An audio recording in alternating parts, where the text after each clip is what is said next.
Welcome to Highly Sensitive, Happily Married, the podcast that teaches you to not only have an easier marriage as a sensitive woman, but to have one that feels more amazing by the day. Where you'll hear relatable stories, love advice that works, and coaching on how to have a marriage where feeling upset and disconnected is a thing of the past, and where instead a sense of loving connection and even fun and lightness is the norm. I'm Hannah Brooks, highly sensitive person, love expert, and marriage coach, and I'm so happy to be on this journey with you.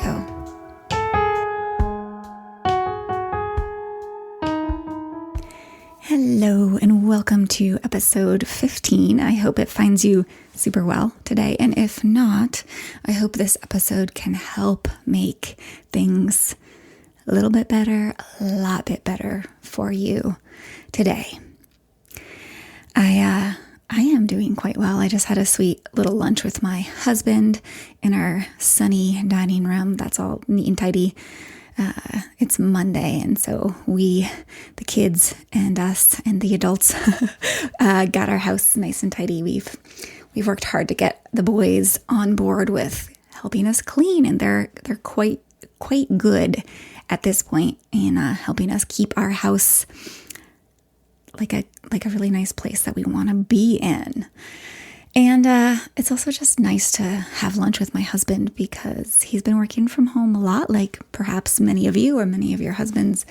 And we just like connecting. We like having that little moment in the middle of the day to get together, have some food together, check in, see how we're doing. It's pretty cute. It's actually really sweet having him home. We have separate spaces. I think it would be harder otherwise, but he's always coming up into my space and poking his head in and saying hi and coming over and giving me a quick kiss. I just wanted to give you a kiss. It's too cute, too sweet, and certainly feels lovely to be the recipient of that kind of affection.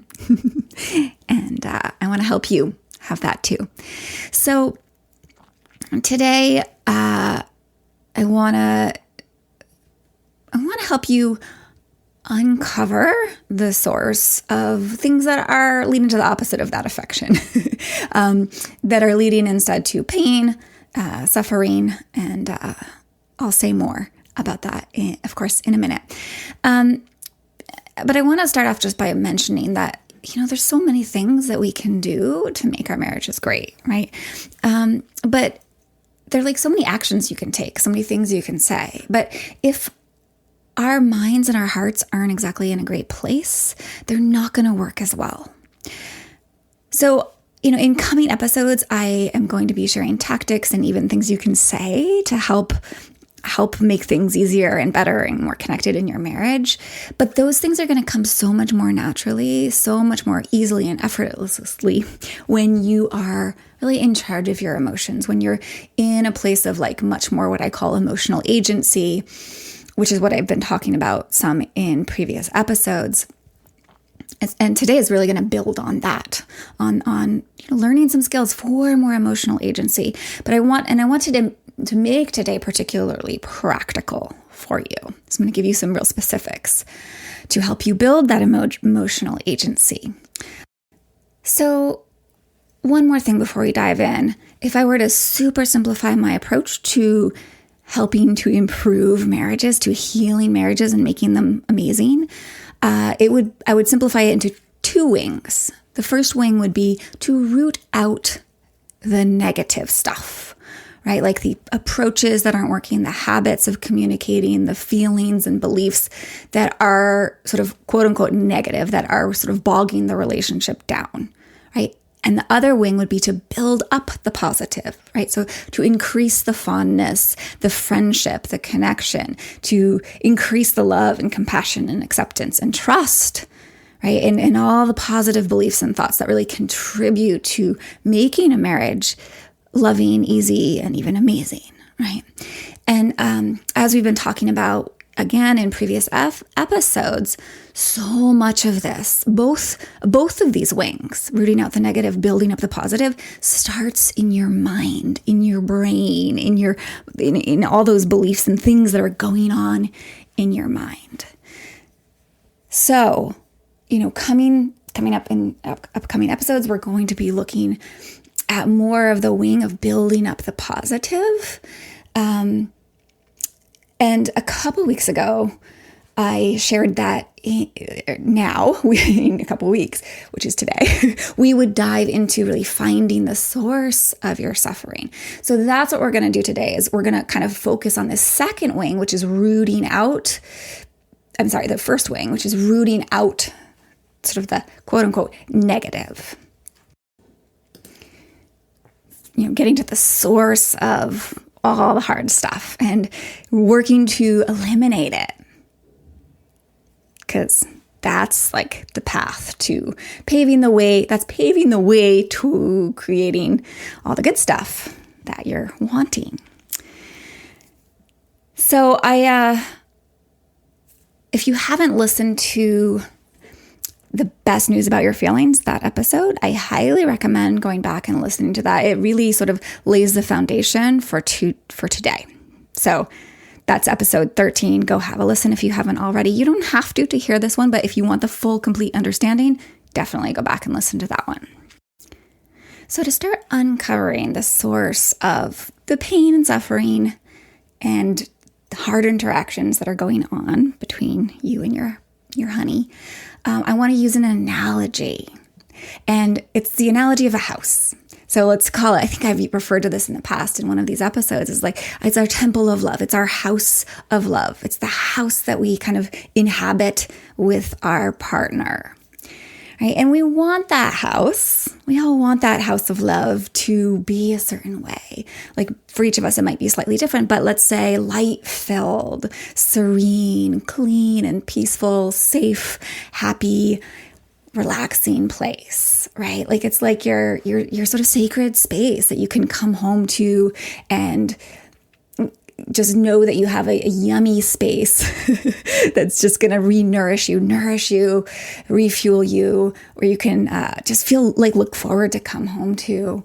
And, even a place where there's passion and joy and like deep, juicy connection, but those are just like the norm there, right? We all want that in our house of love. Right? But imagine now in this house of love, around the edges, piled up here and there, is clutter. Boxes and boxes full of clutter. And the basement is full of boxes, like full and brimming, right? The corners of the room, the basement, like all the edges are kind of creeping in this nice space, right? Just creeping in. Maybe there's dust bunnies all over, right? Just lots of stuff. This analogy reminds me of when I was 16 or so. I went with a dear friend out to San Francisco area to stay with her uncle and sort of explore the cities.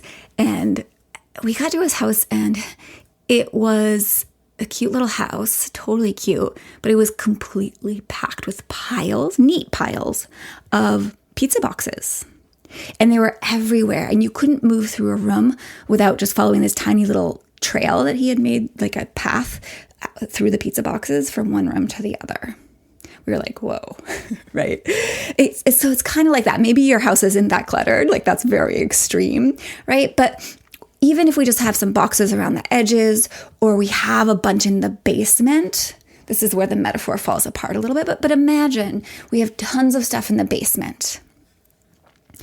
And the analogy here is all of that clutter, whether it's in the basement, which I would call your unconscious mind, or around the edges, all of it is your mind, right? It's all what's going on inside of you in the deep recesses of your consciousness.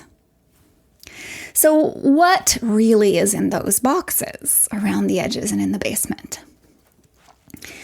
This is what they contain: assumptions, expectations, fears inside of you, unquestioned biases, judgments, ideas about how things should be, unconscious, basically all of this stuff is pretty unconscious, but rules about relationships and how they should be, conclusions that you've drawn from past experiences, right? Imprints from other past experiences. Really, in other words, your unconscious thoughts and beliefs, right? They're like, your house of love is full of them.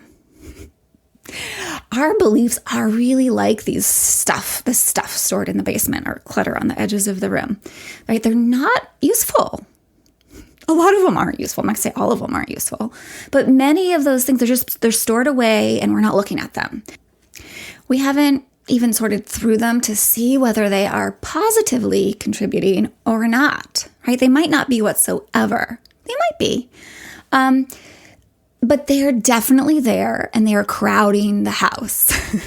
And this is really important, they are leading to feelings. Okay? Because as we've talked about in depth before, your thoughts and beliefs lead to your feelings. A thought is always going to spark a feeling. A belief is always going to lead or give rise to a feeling, an emotion, right? So these thoughts, you might not hear them as sentences in your mind, right? And let me just caveat here, or like little detail, thoughts and beliefs, I always like to just use those interchangeably. They could be argued to be slightly different, but we'll use them synonymously from here forth. So you might not hear these things, like you might not see them the way you see boxes in a room or in the basement, right? You walk down the stairs and you see all those piles of boxes in your basement. Well, with thoughts and beliefs, it's harder to see them. They're not as obvious as a box sitting there. It can be obvious. Like I have gotten incredibly good at it because I've learned how. But it's kind of like you need special glasses to see these boxes in our minds, right? All these thoughts and beliefs in the recesses of our minds. And that's what I want to teach you today. Like with a little bit of digging and searching, you can find what those beliefs are. And it matters, right? Because they are causing your feelings. And your feelings are leading to your actions. And your actions will always cause results, whether what you want the results to be or not, depending on the feelings and the thoughts that you're having. So we want to do this unpacking, right? We want to pull these things out of the dark recesses of our mind and take a look at them, because many of these things in these boxes, many of these thoughts and beliefs lurking around our basement are not actually useful in our marriages. We've either like outgrown them, or they were just never useful in the first place, right? Or we adopted them from something outside of us. This is true for most of these things, right? And from a culture, like I've said before, that doesn't even know how to have great relationships. We've taken on these beliefs, stored them in our basements, and they're completely like permeating our marriages in a negative way. Right? So we want to look through these boxes so that we can decide, do I want this? Do I not want this? Is this serving me? Is this not serving me? Right? For some reason, I'm thinking about like I used to keep like those bra liners, like there's like nice, cozy, soft, I forget what they're called, those soft bras. They have these little removable bra pads. And like, I don't know why I kept those in boxes in the basement, but like, those never really served me very much. So like as soon as I decided to look through some boxes and I saw them, I'm like, oh, these aren't working for me. Like, what the heck's the point of this, right? Why bother cluttering my love temple with these little things that don't serve me in any way, right? So same thing, right? Why keep the old expectations, the old ideas about love that just aren't helping, that are doing the opposite of helping, right? Because so many of them are causing pain or causing suffering or causing interactions with our partner that leave you feeling awful, that leave you feeling disconnected and hurting. So if you feel any kind of emotional suffering in your relationship, if you feel agitated a lot, if you feel annoyance and irritation, if you feel frustration, if you feel resentful a lot, if you get angry easily, or you just kind of have that low simmering, right? If you feel ongoing hurt or just plain old dissatisfaction or disappointment or discouragement, and that's a very normal one, like so on and so forth. Any of these kinds of feelings that are less than what you'd like them to be, that is a signal. Right? It's a signal to go sorting through the clutter, to go looking through those boxes that are all around your house of love. And it's time to clean those up, to look through them and decide if we want to keep any of it or not. When we are willing to sort through all this stuff in our minds, instead of just turning like a blind eye, right? Like just packing more stuff in there and just ignoring the fact that the house is getting smaller and smaller and more uncomfortable, right? If we're willing to look at these things and sort through these boxes, we actually give ourselves a huge gift. We free ourselves from, or at least we give ourselves the capacity to be free from those, crappy thoughts and beliefs' negative effect, right? We give ourselves the gift of choice, right? We empower ourselves to create the changes we so want in our marriages, right? In other words, we provide ourselves with the capacity to actually change our marriage into what we want it to be. So this is actually what I do. This is some of the work that I do with clients, because it's actually very hard sometimes to see one's own mind, right? It's why I have a coach, continue to have a coach, because she helps me see my own mind, what I can't see, right? Or certain aspects of, my mind that I can't see, right? Because it's sort of like sometimes boxes in the recesses of our mind, in our basement, are hiding behind secret doors that we can't even see ourselves, right? And this is one of the reasons why coaching is so powerful, because it helps us see what we can't see. It brings those boxes out into the light so that we can see them. Right? So I have a lot of tools to help you see your own mind and help you sort through and let go of the things that are causing all the suffering, right? Leading to so much of the discord that you experience in your marriage and really in your life. And today I want to teach you a few little ways to see your own mind, right? So that you can actually begin to self-coach yourself a little bit more, actually a lot bit more than you probably currently do. But I first want to share with you a story of a client so you can see how important it is to see what's going on in your mind so that you can shift your experience and actually have such a better chance at the deep kind of love you're really going for. So this was a moment with one of my clients and her partner. I can't remember exactly the details, but he basically had said to her he would do something, but then he didn't. I think it was just like calling her back about something. And she had a bunch of emotion about that, right? She felt, as she called it, she just felt bad. She felt sad, and she even felt kind of angry or resentful, right? And so we looked at that. We used that as a signal and kind of decided to poke around in her mind to see where that emotion was really coming from. So what we found with a little poking, with a little sorting, is that she had this belief that it meant that she wasn't a priority, right? Because he didn't do the thing. And as we poked a little bit more, we found that there was also this thought that other things are more important than her, right? And a bunch of other thoughts were in that box. I feel slotted in. I'm not on his radar. And as we dug even deeper, we found that what was really there in the basement, like at the bottom of that box, was this belief that she's not important. I am not important. She also happened to notice that that was a belief that actually had come up in every single relationship. And seeing that and poking around even more, we found that, at the bottom of it all is this belief that she wasn't good enough, that she is lesser than. And even she discovered that she had this belief in there that she's lesser than him, like he's better than her.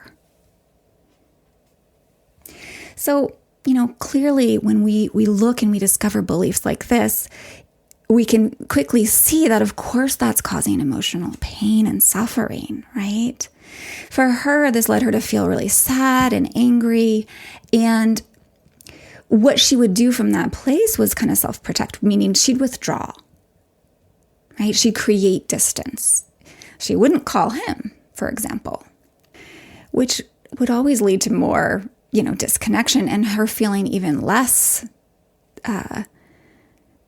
like she wanted to in the relationship, because there wasn't that sweet, yummy connection, right? Because she was withdrawing. She was kind of going cold.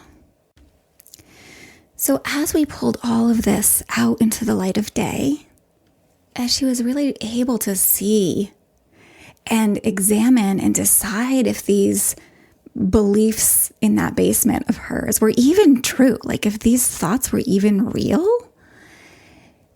she totally shifted how she was feeling, right? She said to me after we did some work around this, just a few minutes later, she said, I feel so much more loving and softer towards him.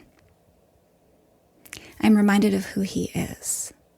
And she just felt like so soft. She felt connected to love. She didn't feel in that place of like sadness and hurt and anger and like she wasn't enough anymore, right? Mostly all because I helped her see her own mind. I helped her examine it, the truth of what was going on below the surface. And these two lovebirds went on to create just like the sweetest, most loving temple or house of love. Their relationship just was so good, and she was totally amazed at the progress and the changes that happened because of this work. I was so glad that she had the willingness to, really look at inside her basement and sort through and see what was working for her and see what wasn't, because it made so much difference in her love life. So I want to offer you the steps that you can take to start to sort through your own boxes. We're going to sort through one box at a time. That's important. We don't want to try to unpack 20 boxes at once. That's just overwhelming and confusing. So the way to begin, I'm going to just go through the 3 steps, and then I'm going to go into more depth on each one. So use any sort of negative emotion as a signal that there is a box to look into. Step 2, go through that box, right? Find the thoughts, pull them out into the light. 3, see how those thoughts are affecting the relationship. Oh, wait, there's a 4th. So the 4th is decide if it's serving you or if you're ready to let it go. So let's go through the steps one by one. So the first one's kind of self-explanatory, right? Just when you notice you're having emotion, when you're having a charged emotion, just let it be like a little fire alarm, right? Okay, bang, bang, bang, bang, alarm, alarm, alarm. Time to take a deeper look inside your mind. Okay, number 2. You got to go through those boxes, right? It's that signal to go through the boxes. So you're going to pull out the box, and you're going to be, first of all, really willing to pull out the box.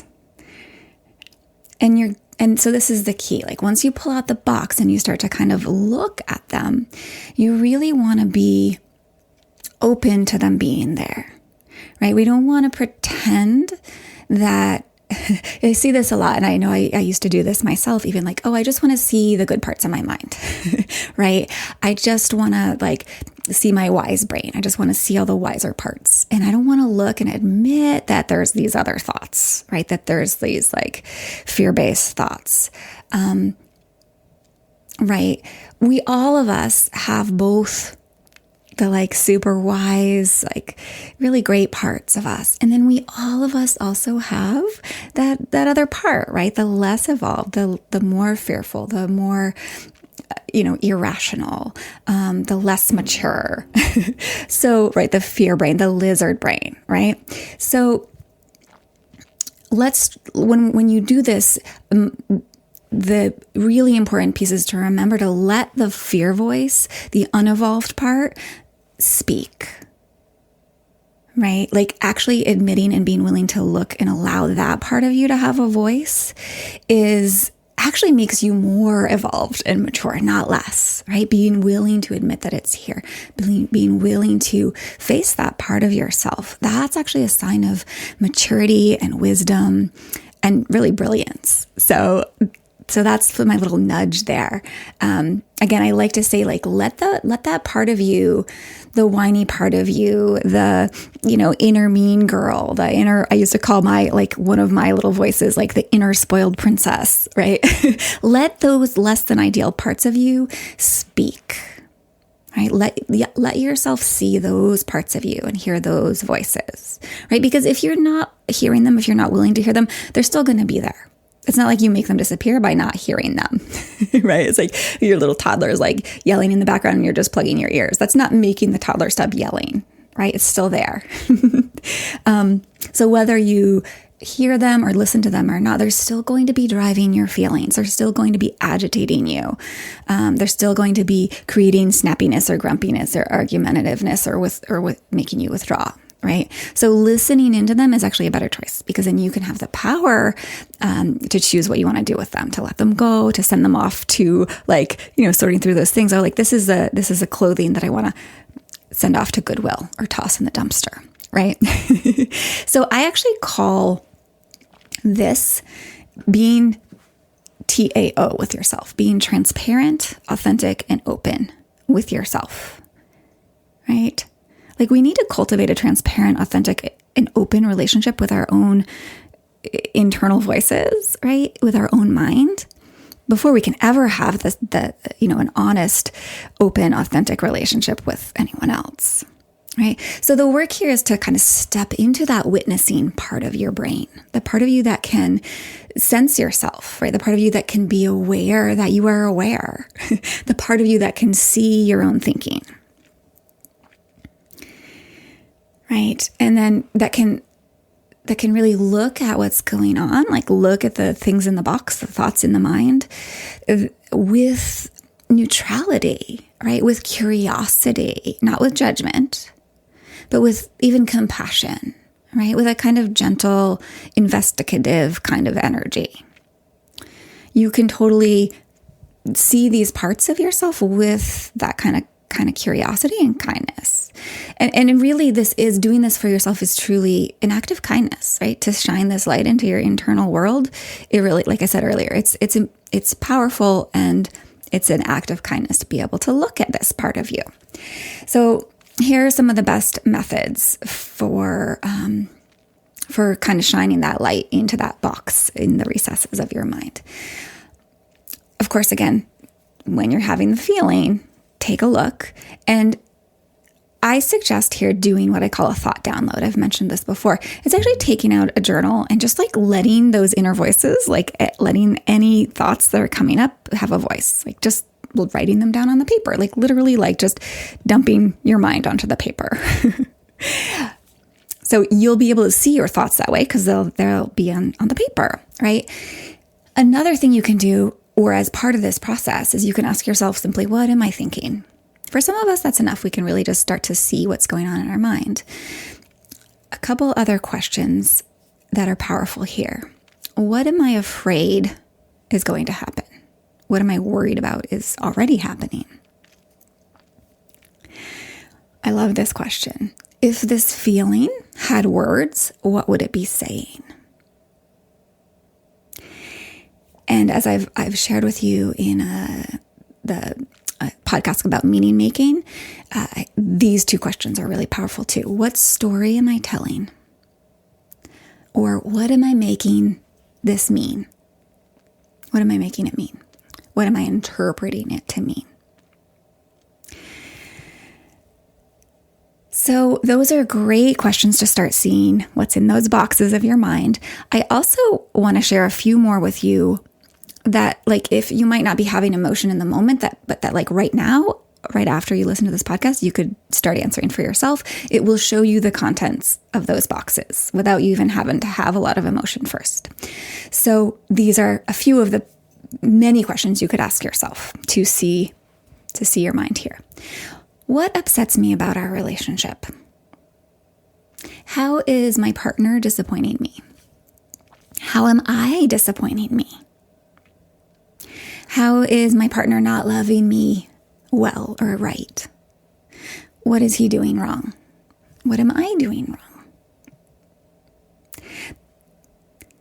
So those are some great questions to just get some of these juices flowing for you to be able to see your mind. There's so many possibilities here, so many questions you could ask. We could spend days and days as writing about what's in our mind. I want to offer a slight extra thing here to help you go even deeper, because this is excavating, right? We want to excavate even a little deeper to see what's kind of at the source. Like dig down to the bottom of that box, like I shared with the example of my client, to see what's really at the bottom. So just one question that you can ask yourself once you find a thought, like he's not calling me often enough. Say that's one of the thoughts that you've discovered is bothering you and you're believing. You can ask yourself, why is that a problem? And that will give you more thoughts, more beliefs. We'll take those beliefs out into the light so you can see them, right? And it might be something like with my client the example I gave, like, oh, he doesn't love me enough, right? Or it might not be that big of a deal. It might be smaller, but see what's there. See what's in your mind. All right. Third step, once you have these thoughts, once you've dug around and pulled them into the light, you can actually see how they affect you, how they make you feel, and what effect they have on your relationship. So we won't go too deep into this right now, but really it's just important to see the effect that these thoughts actually have, right? And stay really curious about it. We don't want to just like shove the thoughts back down and be like, oh yeah, that's a thought, squash back into the box, right? We want to be like, oh, what is it like when I'm wearing this particular piece of a shirt, of this like old yucky shirt, right? How does that affect me? But really, like, how does this thought that he doesn't call me enough, or that he doesn't love me enough, how does that affect me? How do I feel when I think that? What do I do when I'm feeling that way? So this is a really great question you can just ask here, is how do I react when I'm thinking that, when I'm believing that? How do I show up with him when I'm believing that? And just really see how that affects you.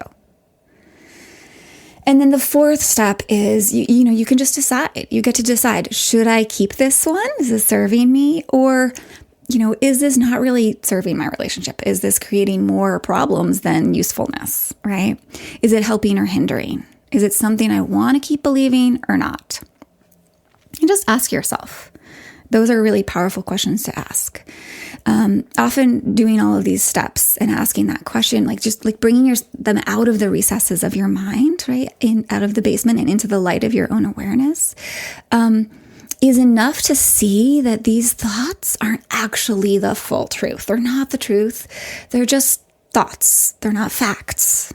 Right? They feel like facts because we're believing them. They feel and they're affecting us, but they're really just old, tired stories, right? I like to sometimes joke around. They're not, it's like showing the child in you or part of your brain that like the things that you think are monsters under the bed are just dust bunnies, right? And when you're able to see that, a part of you will not cling to them so fiercely. Right? Your unconscious mind will be able to release its grip on them, and it will really help you free yourself of them so you can start to perceive and believe new things, better things that serve you so much better, that feel so much better, that lead to such better interactions in your relationship. Ones that are loving, ones that are affectionate, ones that are respectful, ones that lead to more connection and offer you a sense of so much security. Like with the example of my client that I shared, one of the things she was able to see was that actually other things aren't more important to him than her, right? That actually she was so important to her. Wait, she was so important to him. That's the way you say that. And that's when she started to feel so much more love and so much more safe and so much more soft, right, with him. and just feel loved again.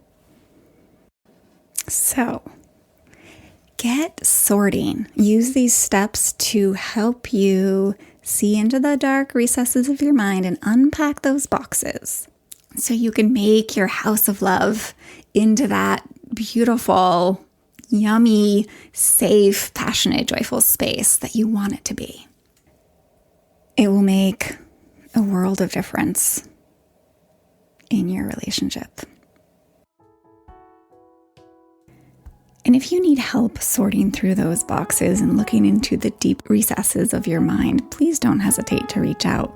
Sometimes it's really hard to see what's really going on in our own mind with the eyes and the mind that we have. So it helps incredibly. It makes it so much easier to have another set of eyes that really know what to look for and exactly how to release the sticky, tenacious grip of those thoughts, assumptions, expectations, so that you can feel how you want to feel in this marriage of yours.